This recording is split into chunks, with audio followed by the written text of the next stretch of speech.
mPulse dashboards provide a powerful and flexible way to visualize the performance data that mPulse captures. In this video, we'll discuss creating dashboards, modifying dashboard settings, sharing dashboards, and setting up your default dashboards. Let's get started. You can see the list of available dashboards by going to Central and Dashboards. This displays a list of all the dashboards in your tenant. You can sort this list by clicking on the column headings. Another way to view your dashboards is in the Library view. So again, Central, Library, and this provides a list by folder and allows you to create folders to organize your dashboards by team, by author, by functional use, however you want to organize your dashboards. There are many great system dashboards that are included with mPulse Enterprise. You can visit the documentation on learn.akamai.com for a complete list and description of these system dashboards. When it comes to creating dashboards, it's often useful to use these system dashboards as a starting point. There are a couple ways we can do this. First, if we right-click on a dashboard name, we can select Duplicate. That'll create a copy of the system dashboard that you can edit. Or you can edit any system dashboard or any widget on the dashboard, and this will force you to make a copy of the dashboard that you can then edit. It's also possible to create new dashboards from scratch. Dashboards are made up of widgets that combine to provide a visual representation of mPulse data. Widgets are organized into logical folders. Click the Toggle Widget Selection panel icon to expose the widget folder layout. Folders exist for various types of charts, histograms, tables, and other data types. It's definitely worth your time to familiarize yourself with the types of widgets available in these folders. To create a new dashboard, click Central, select Dashboards. Now click the plus sign in the upper left to open the new dashboard setup dialog. Give the dashboard a name, and then specify where you want the dashboard to be stored. Again, you can create directory structures that fit your needs, whether it's by owner, by functional type, or whatever works for your organization. Next, we select the widget layout. Note the various combinations of columns and rows that will form the initial layout of your new dashboard. And click Next. From the list, select a widget type. For example, let's open up the Charts folder. Next, select a type of chart. In this example, let's look at the measurements that are available. Then select a measurement type. Let's look at the largest contentful paint, one of the new Core Web Vital measurements.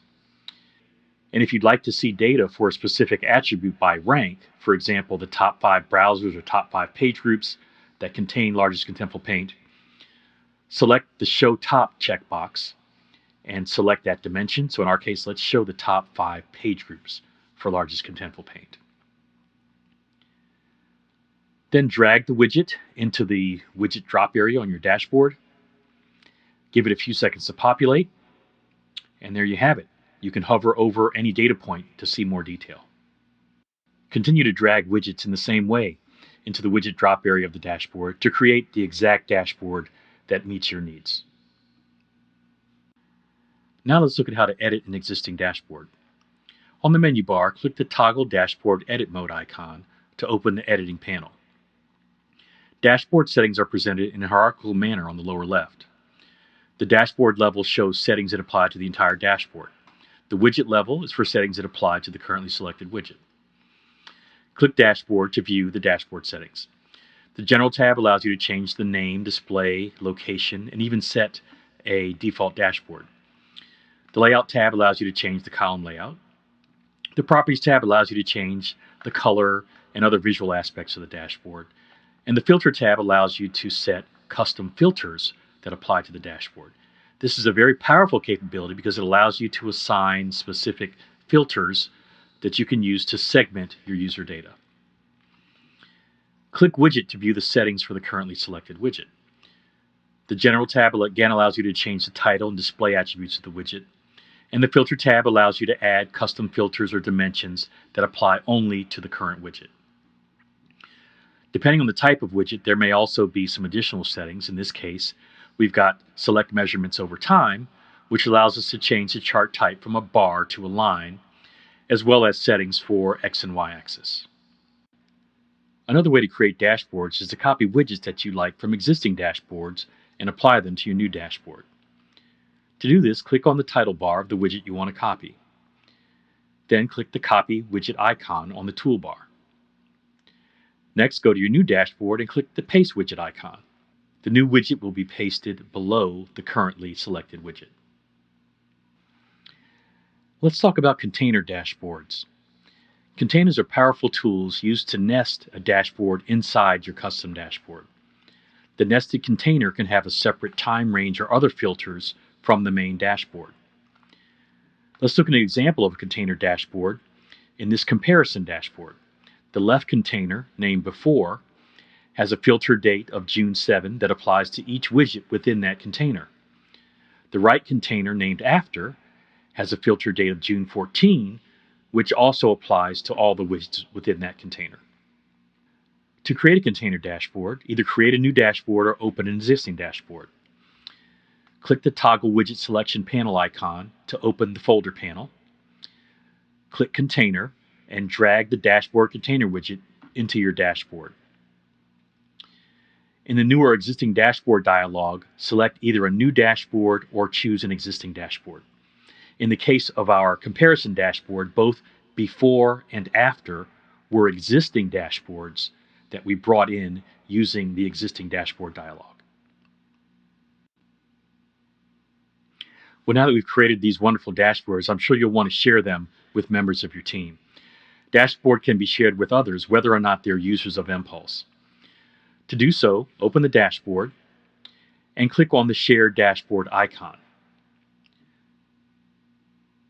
Select an option, then click OK. The private link option creates a URL that requires authentication in order to use, so the user must be an mPulse user. The public link, however, does not require a login. mPulse adds read-only authentication to the URL, allowing others to view the dashboard. You can also see dashboard that others in your tenant are sharing by clicking on the View Existing Shared URLs link. mPulse provides the ability to select the dashboards that you want open each time you log into mPulse. To do this, let's go to Central, and in the left pane you'll see Settings and then My Settings. And under Dashboards, we'll select one of the options. Open No Dashboards, self-explanatory. Open dashboards from the previous session, or Open Default Dashboards. It's only the dashboards in this default list will appear when you open mPulse. To set your default dashboard, select a dashboard from the drop-down and click the plus sign. And repeat this process for every dashboard that you want to have open every time you open mPulse. Well, I hope you've enjoyed this brief tour of mPulse dashboards. Have fun creating dashboards that meet the needs of your organization. And feel free to reach out to us if you'd like to see more videos on a specific topic. Bye for now.